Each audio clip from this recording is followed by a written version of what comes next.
প্রশাসন মূল অপরাধীকে গ্রেপ্তার করেছে এবং আমরাও আমাদের দলের মাধ্যমে বিধায়ক সাহেবের মাধ্যমে সমাজের সর্বস্তরে বার্তা দিয়েছি এই নোংরা ঘটনার সঙ্গে যারা যারা জড়িত তাদের যাতে দৃষ্টান্তমূলক ফাঁসির শাস্তি হয় সেজন্য ইতিমধ্যেই আমরা দলের কাছে আবেদন রেখেছি। কিন্তু আমরা লক্ষ্য করেছি এই মর্মান্তিক ঘটনাকে সামনে রেখে এলাকায় জনবিচ্ছিন্ন কিছু নোংরা রাজনৈতিক নেতৃত্ব তারা বিভিন্ন এলাকা থেকে লোকজন জড়ো করেছে জঘন্যতম ঘটনা ঘটেছে কয়েকদিন ধরে।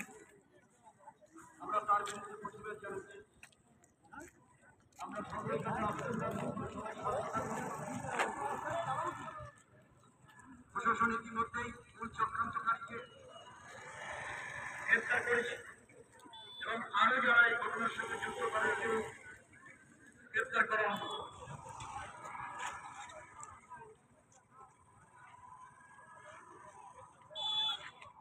সুতরাং